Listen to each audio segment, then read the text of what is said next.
Hello नमस्कार सभी प्यारे विद्यार्थियों को रक्षाबंधन के भाई बहन के इस पावन पर्व की हार्दिक शुभकामनाएं और आप सभी को 15 अगस्त की भी हार्दिक शुभकामनाएं। इन दिनों की जो विशेष क्लास है उसमें आज के इस सेशन में हम एक विशेष क्लास जो कि उत्तर प्रदेश में जो विद्यार्थी बीएससी एग्रीकल्चर करते हैं वहाँ पेपर आयोजित होता है और उन पेपरों में से आपके लिए 25 महत्वपूर्ण क्वेश्चंस आज के इस क्लास में लेकर के हम चर्चा करेंगे।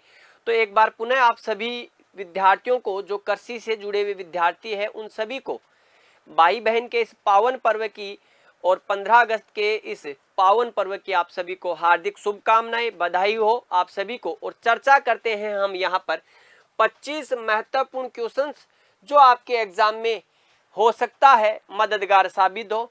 पेपर का लेवल बहुत जिसको कह सकते हैं इजी लेवल, लेकिन वहीं से उठाए हुए क्वेश्चन है हुबहू।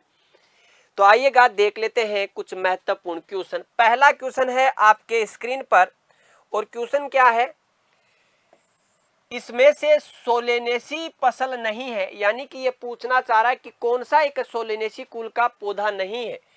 तो देखिएगा मक्का ये आपके किसका है, तो मक्का ग्रेमिनी फैमिली का है, ये ध्यान रखना।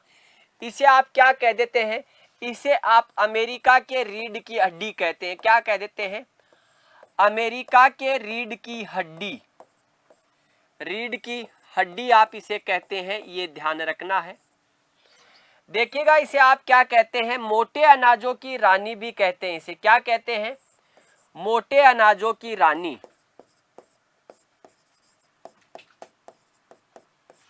मोटे अनाजों की रानी इसे कहते हैं आप। और क्या कहते हैं इसे, आप इसे अनाजों की रानी भी कहते हैं। क्या कहते हैं, इसे आप अनाजों की रानी भी कहते हैं। और यही आपका राइट आंसर होगा, क्योंकि पहले में ही ग्रेमिनी फैमिलियर पूछा है, सोलेनेसी कुल का पौधा नहीं है। आलू सोलेनेसी का है, बैंगन सोलेनेसी का है, मिर्च सोलेनेसी का है, और एक और है आपके टमाटर। तो these vegetables are belong to solanaceae family. ये सभी किसकी फैमिली है, सोलेनेसी फैमिली के उदाहरण है, ये ध्यान रखना है आपकी, सोलेनेसी। ठीक है, तो राइट आंसर आपका क्या हो गया मेरे प्यारे, इसका ए राइट आंसर है आपका। आइएगा अगला क्वेश्चन देख लेते हैं आपके स्क्रीन पर। विटीकल्चर किस उत्पाद से संबंधित है, बहुत अच्छा क्वेश्चन है। विटीकल्चर, तो विटीकल्चर में वाइटिस विनिफेरा का अध्ययन किया जाता है। दूध, तो दूध का संबंध नहीं है। सिल्क, तो देखिएगा सिल्क आपने देखा होगा, सेरीकल्चर, लाख कल्चर है, सेरीकल्चर है, एपी कल्चर है। तो यहां क्या है, सेरीकल्चर सिल्क में। तो सेरीकल्चर में रेशम के कीटों का अध्ययन किया जाता है, ये ध्यान रखना है।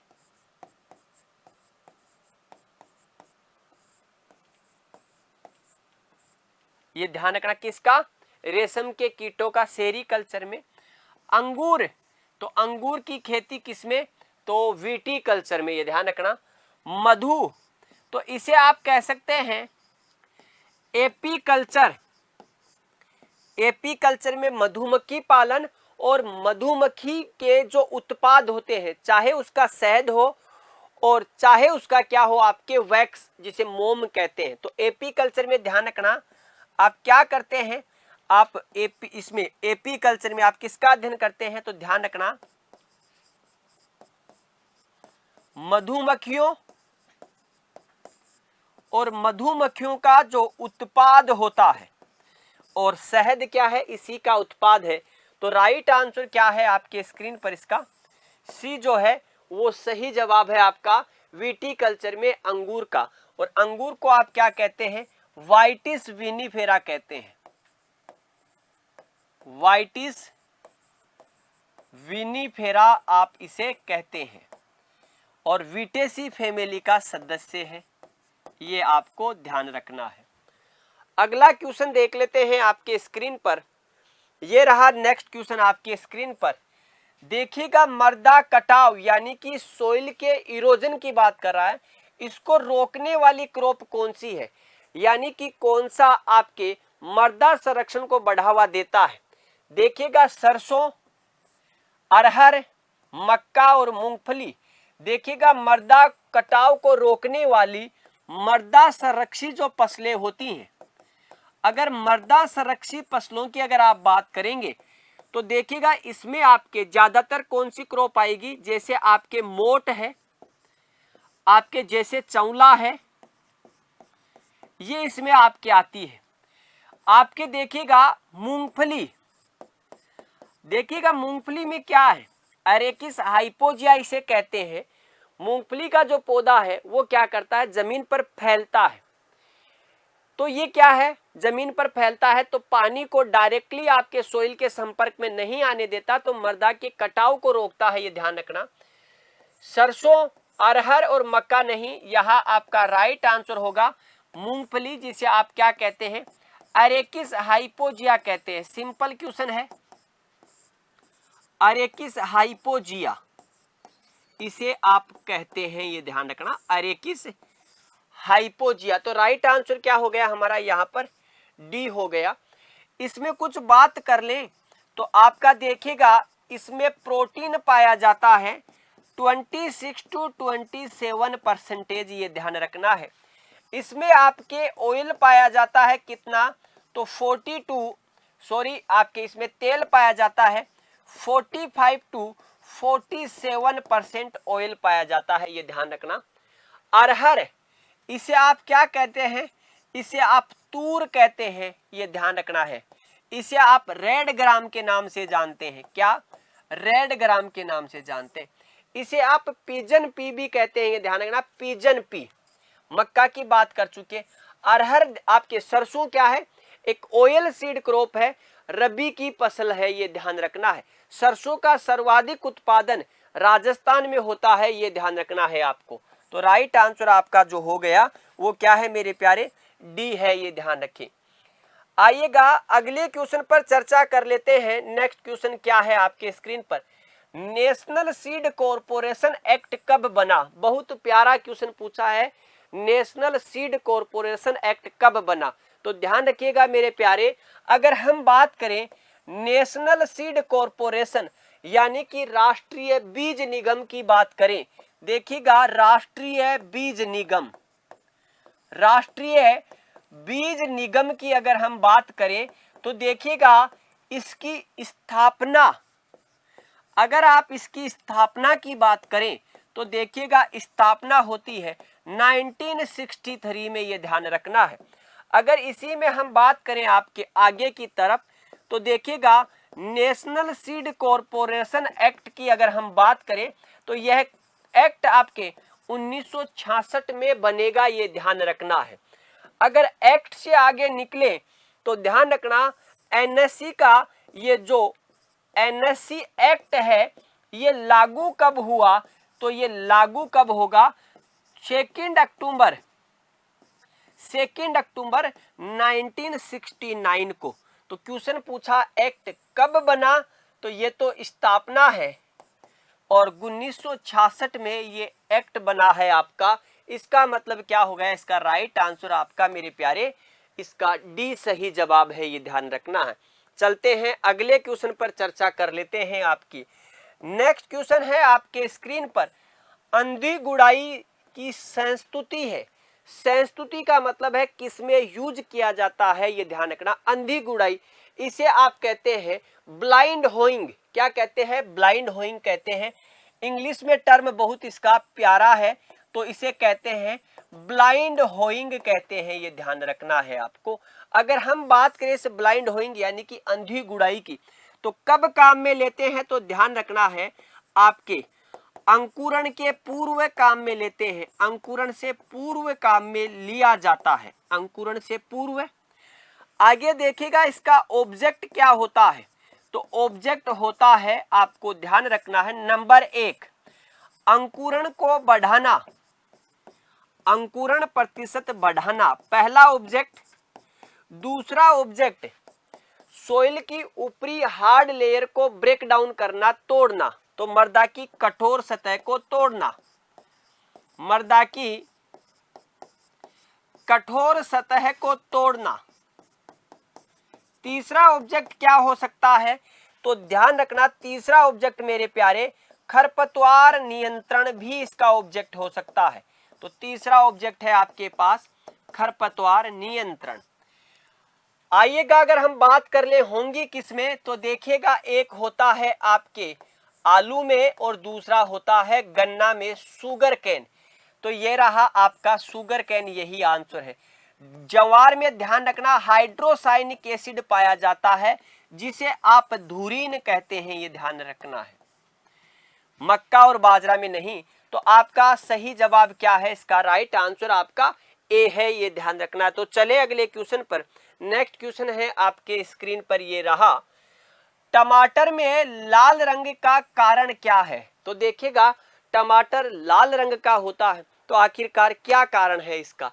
Chromoplast, beta carotene. तो ध्यान रखना बीटा कैरोटीन किसमें पाया जाता है? आम में पाया जाता है। इसके कारण आम का रंग कैसा होता है? पीला होता है, ये ध्यान रखना। और यही बीटा कैरोटीन क्या होता है? तो ध्यान रखना है आपके विटामिन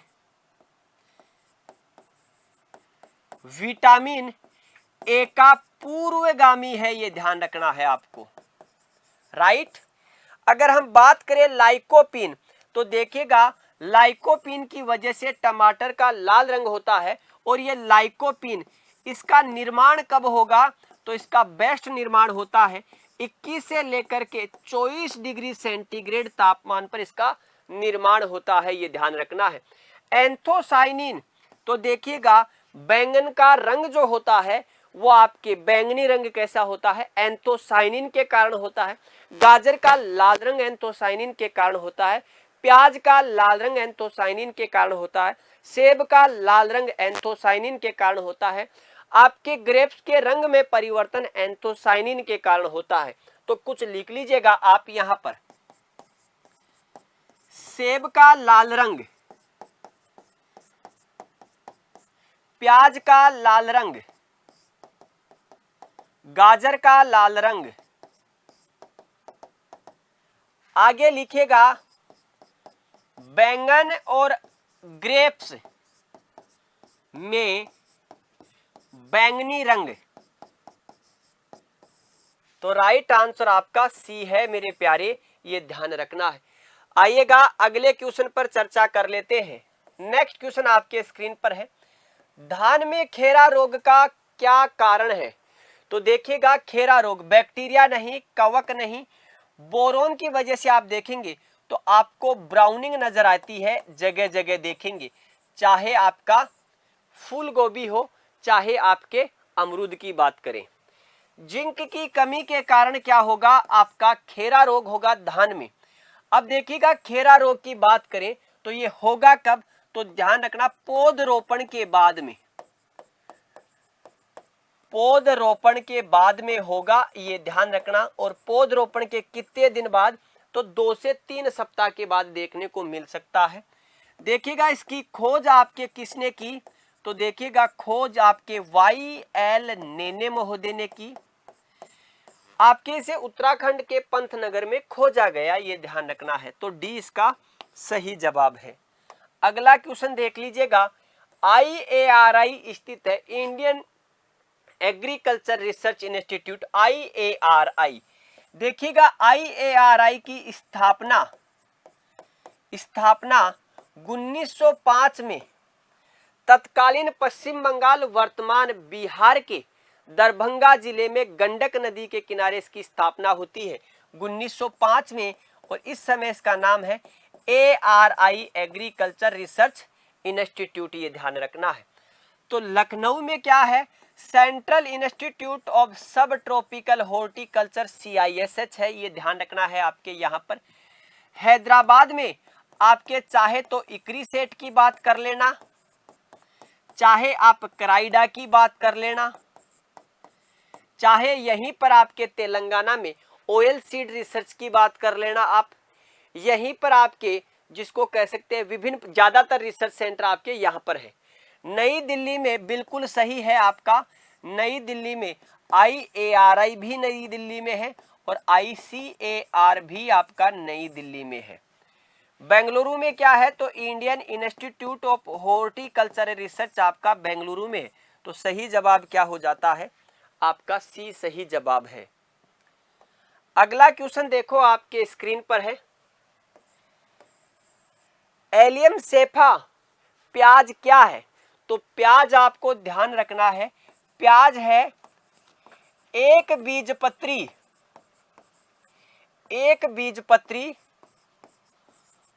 रबी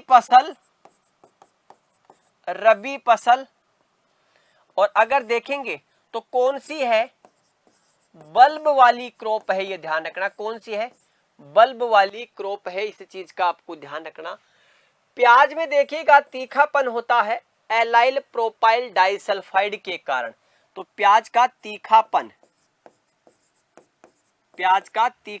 किसके कारण, तो ध्यान रखिएगा एलाइल प्रोपाइल डाइसल्फाइड के कारण।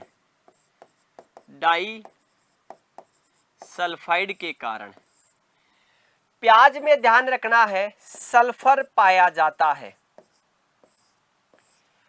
प्याज के बल्ब का आकार बढ़ाने के लिए पोटास का प्रयोग किया जाता है। इसी पोटास की अधिकता अगर हो गई तो प्याज में क्या हो जाएगा, आपके सड़न भी देखने को मिलेगा।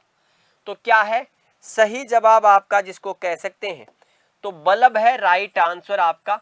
बल्ब में एक और उदाहरण है आपके पास लहसुन, गार्लिक। कंद में अगर देखेंगे तो आपको आलू बहुत प्यारा जवाब देखने को मिलेगा। घन कंद में देखेंगे तो देखिएगा एक ग्लेडियोलस है जिसका प्रोपोगेशन होता है। तो सही जवाब क्या है, ए इसका राइट आंसर है, ये ध्यान रखें। अगले क्वेश्चन पर चर्चा कर ले। देखिएगा क्यूरिंग का संबंध किससे है, तो देखिएगा एक क्रॉप है आपके पास, देखिएगा जिसमें क्या होता है, जिसमें होता है टोपिंग, जिसमें होती है डिसबडिंग और जिसमें होती है आपके क्यूरिंग, जिसमें होती है क्यूरिंग और इसमें होती है प्राइमिंग। क्या होती है, प्राइमिंग। टॉपिंग क्यों की जाती है, ताकि उसमें लेटरल ब्रांचेज निकले। डिसबडिंग क्यों की जाती है, ताकि अनावश्यक शाखाओं को तोड़कर उसकी क्वालिटी बढ़ाई जा सके। क्यूरिंग और प्राइमिंग, क्यूरिंग का मतलब होता है आपके जो इसकी पत्तियां जो होती है उनको तोड़ना और प्राइमिंग का मतलब होता है उन्हें सुखाया जाना। और ये बहुत प्यारा काम, बहुत प्यारी क्रॉप है आपके पास तंबाकू, जो आप निकोटीन के लिए इसका उत्पादन करते हैं, ये ध्यान रखना। तंबाकू में, कपास में आपके ओटाई होता है, ये ध्यान रखना है, रुई को अलग करना। गन्ने में अगर देखेंगे तो गन्ने में आपके क्या होती है, अर्थिंग अप होती है, अर्थिंग अप होती है।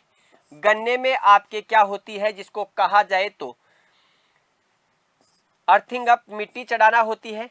गन्ने में सहारा देना, प्रोपिंग भी होता है आपके गन्ने में, प्रोपिंग भी होता है, ये ध्यान रखना है गन्ने में। तो ये ध्यान रखना, राइट आंसर बी है इसका मेरे प्यारे आपका। अगला क्वेश्चन देखो आपके स्क्रीन पर, पीली क्रांति का संबंध किससे है। तो पीली क्रांति दी किसने, तो सैम पित्रोदा साहब ने। फादर ऑफ येलो रिवॉल्यूशन तो कौन है, सैम पित्रोदा साहब है। इनको आप क्या कहते हैं, जनक कहा जाता है, किसका, पीत क्रांति का, येलो रिवॉल्यूशन। और ये आपके क्या है, दालों से, तेल से संबंधित है। दालों से संबंधित क्रांति को आप क्या कह सकते हैं, प्रोटीन क्रांति के नाम से जान सकते हैं, ये ध्यान रखना है। अगर अनाज देखें तो अनाजों से संबंधित है आपके हरित क्रांति। ऑयल सीड में विशेष रूप से आपके जिसको कहा जाए तो सोयाबीन, मस्टर्ड, ये आपके इसमें आती है। तो ये आपका सीधा सरल और सही आंसर इसका क्या हो जाएगा, आपके ए हो जाएगा। ऑयल के प्रोडक्शन को बढ़ाने के लिए सैम पित्रोदा साहब ने ऑयल सीड को बढ़ावा देने के लिए येलो रिवॉल्यूशन जो है उसको शुरू किया था, ये ध्यान रखना है आपको। अगला क्वेश्चन आपके स्क्रीन पर है, सिल्वर क्रांति, इसी सिल्वर क्रांति को दूसरे और नाम से जाना जाता है, इसे कहते हैं रजत क्रांति। देखिएगा, रजत क्रांति का संबंध है आपके साथ अंडा उत्पादन, यानी कि मुर्गी पालन के साथ इसका क्या है, संबंध है, ये ध्यान रखना है। अगर आगे बात करें तो मांस और आपके टमाटर के उत्पादन को बढ़ावा देने के लिए कौन सी क्रांति, तो आपकी क्रांति है लाल क्रांति, रेड रिवॉल्यूशन। अगर अंडा आपका क्या होगा, सही जवाब। दूध के साथ संबंध है व्हाइट रिवॉल्यूशन, सफेद क्रांति, ये ध्यान रखना है आपको। ठीक है, तो सही जवाब क्या हो गया आपके स्क्रीन पर, इसका बी जो है राइट आंसर है, ये ध्यान रखना है आपको। अगले क्वेश्चन पर चर्चा कर ले। अगला क्वेश्चन है आपके स्क्रीन पर, देखिएगा नेक्स्ट क्वेश्चन स्क्रीन पर, ब्लैक क्रांति का संबंध है, तो एग्रीकल्चर के पॉइंट ऑफ व्यू से देखेंगे, अन्यथा ब्लैक क्रांति का संबंध आप चाहे तो ब्लैक क्रांति का संबंध आप कोयले से भी समझ सकते हैं। देखिएगा हनी, तो हनी से संबंधित क्रांति कौन सी है, स्वीट रिवॉल्यूशन, इसे आप कह सकते हैं मीठी क्रांति। क्या है, मीठी क्रांति, ये ध्यान रखना है। नारियल, जेट्रोफा, तो देखिएगा यह जेट्रोफा क्या है, रतन जोत, जेट्रोफा कर्कस, इससे क्या बनाया जाता है, इसका प्रयोग लिया जाता है बायोडीजल में। तो देखिएगा ब्लैक रिवॉल्यूशन का संबंध जेट्रोफा, रतन जोत या बायोडीजल के संदर्भ में लिया जाता है एग्रीकल्चर में, ये ध्यान रखना है। तो यहाँ क्या हो गया राइट आंसर, सी इसका राइट आंसर हो गया, ये ध्यान रखना, जेट्रोफा कर्कस, ये ध्यान रखना। और ये विशेष रूप से डेजर्ट के क्षेत्रों में से लगाया जा रहा है, तो सी इसका क्या है, सही जवाब है। अगला क्वेश्चन है आपके स्क्रीन पर, Indian institute of vegetable research कहाँ स्थित है, लखनऊ में नहीं है, कानपुर में नहीं है, करनाल में नहीं है, वाराणसी में आपका क्या है, इसका सही जवाब है IIVR, वाराणसी में स्थित है, माननीय पीएम साहब का संसदीय क्षेत्र है। यहीं पर आपके इंटरनेशनल राइस रिसर्च इंस्टीट्यूट का आपका साउदर्न रीजन का क्या है, एक संस्थान है, यहीं पर national seed research training centre भी है, ये ध्यान रखना, national seed research and training centre NSRTC कहाँ है, आपके वाराणसी में है। करनाल में देखिएगा एक संस्थान है आपके नेशनल डेयरी रिसर्च इंस्टीट्यूट, यहीं पर आपका central wheat and barley research institute भी है, ये आपको ध्यान रखना है। तो ठीक है, अगले क्वेश्चन पर चलते हैं, इसका सही जवाब आपका क्या है, डी है। अगला क्वेश्चन है आपके स्क्रीन पर, फलों की रानी, तो देखिएगा रानी के पास पहुंचे उससे पहले राजा को ढूंढना होगा, और राजा कौन है, आपके आम है, तो आम राजा है, तो लीची यहाँ पर क्या है, रानी है। सेब आपके क्या है, तो शीतोष्ण फलों का राजा है, टेम्परेट फ्रूट्स का किंग है। केला जो है आप इसे क्या कहते हैं, तो इसे केले को आप स्वर्ग का पेड़ कह सकते हैं, स्वर्ग का पेड़ कह सकते हैं, स्वर्ग का फल कह सकते हैं, स्वर्ग का फल कह सकते हैं, इसे आप कल्प तरु कह सकते हैं, कल्प वृक्ष नारियल को कहते हैं, ये ध्यान रखना। आम ये रहा यहाँ पर फलों का राजा, फलों का राजा, राष्ट्र का गौरव, राष्ट्र का गौरव आप इसे कह सकते हैं, राष्ट्र का गौरव आप इसे कह सकते हैं, इसे आप फलों का राजदूत कह सकते हैं, क्या कह सकते हैं, फलों का राजदूत आप कह सकते हैं, इसे आप शीतोष्ण फलों का राजा कह सकते हैं।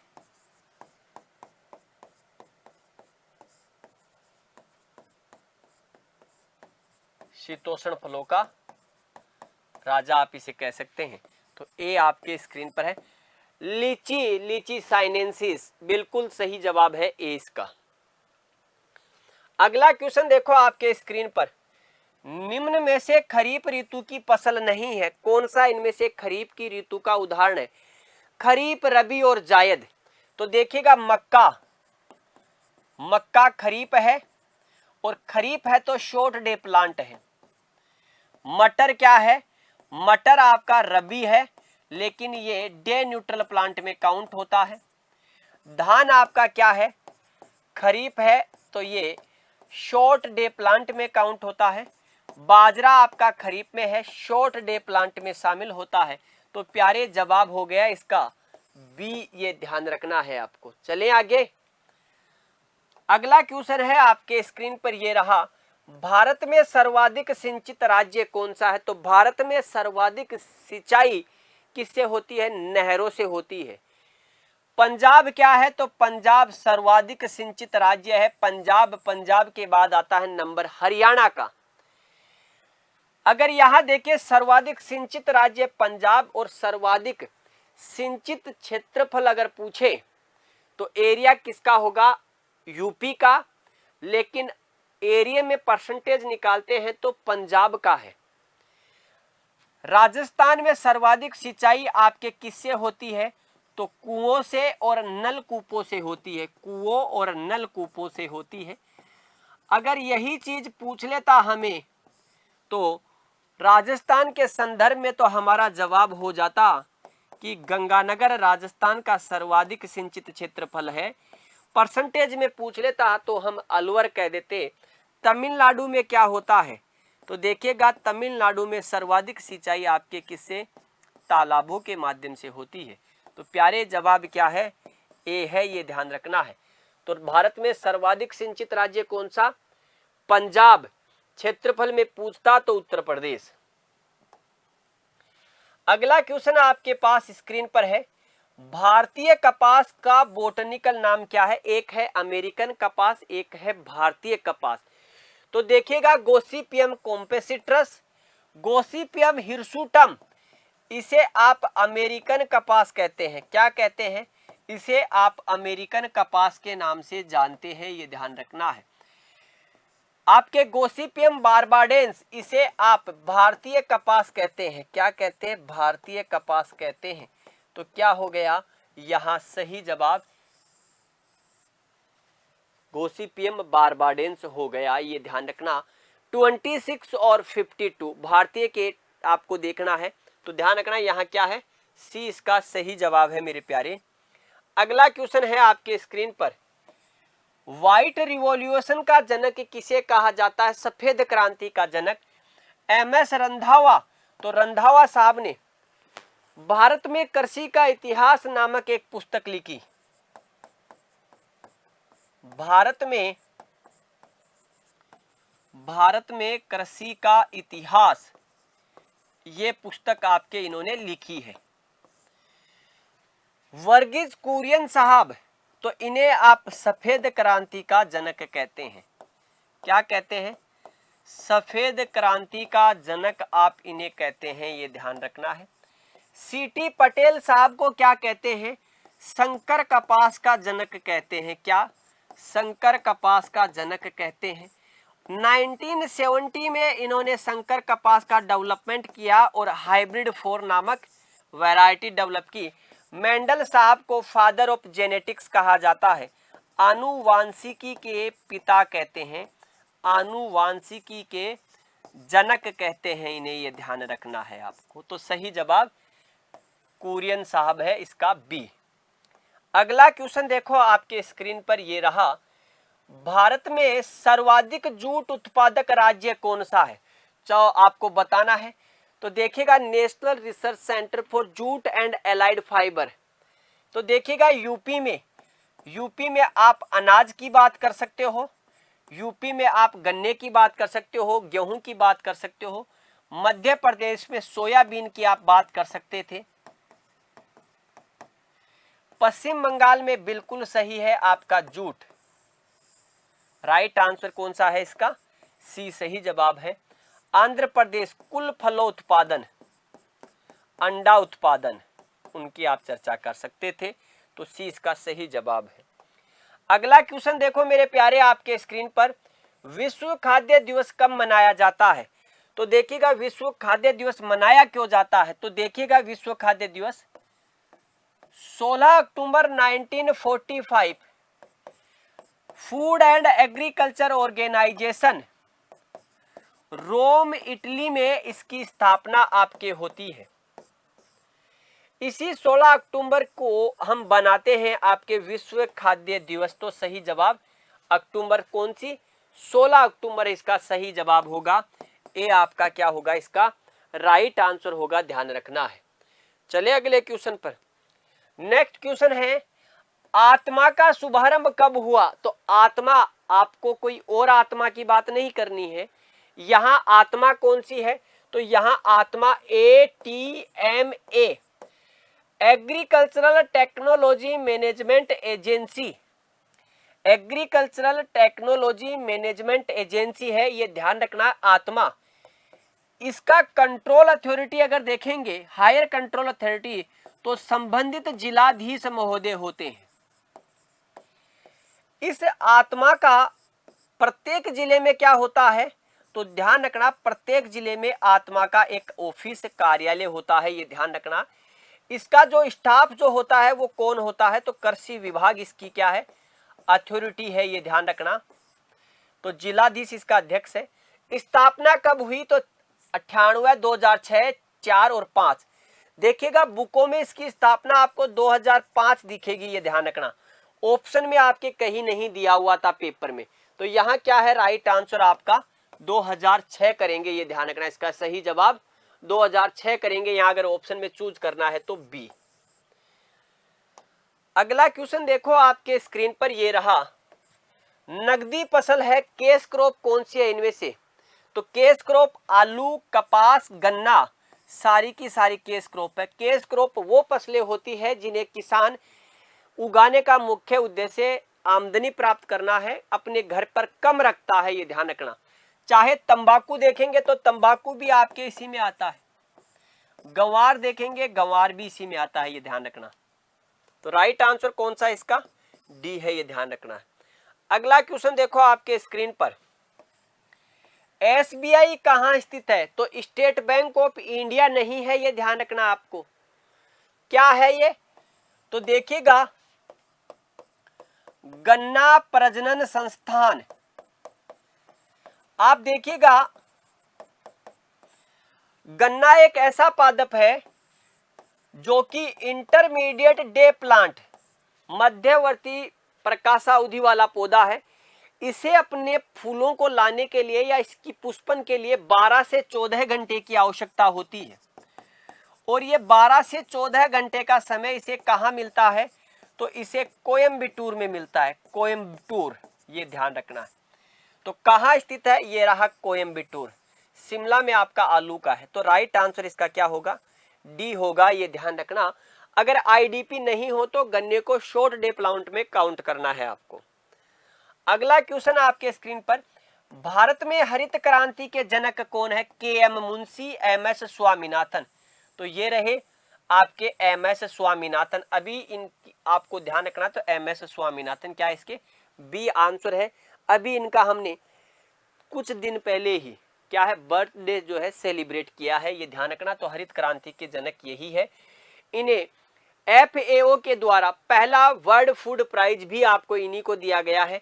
बोरलॉग को, नॉर्मन E बोरलॉग को विश्व में हरित क्रांति, विश्व हरित क्रांति का जनक कहते हैं, ये ध्यान रखना। और कुरियन साहब सफेद क्रांति के जनक है, ये ध्यान रखना। राइट आंसर आपका बी है। तो देखिएगा ये 25 क्वेश्चन हमने वो चर्चा की है जो अभी लगभग आपके एक सप्ताह पहले यूपी में जो पैट एंड टेस्ट एग्जाम देकर जिन्होंने BSc में एडमिशन लिया है उनके लिए ये एग्जाम हुआ। आपके वहाँ BSc फर्स्ट ईयर में फर्स्ट सेमेस्टर में आपके ये एग्जाम हुआ था, उसके कुछ क्वेश्चन है। 100 में से 25 क्वेश्चन हमने चर्चा की है इन विशेष छुट्टियों के सेशन में। तो एक बार पुनः आप सभी को भाई और बहनों के इन पावन पर्व की हार्दिक शुभकामनाएं और 15 अगस्त की भी हार्दिक शुभकामनाएं। तो सभी विद्यार्थियों को नमस्कार, जय हिंद, जय भारत, बेस्ट ऑफ लक। मुश्किल नहीं कुछ भी इस दुनिया में, तू जरा कोशिश तो कर, ख्वाब बदलेंगे हकीकत में, तू जरा हिम्मत तो कर। अपने सपनों को उड़ान देने के लिए आज ही सब्सक्राइब कीजिए उत्कर्ष चैनल को।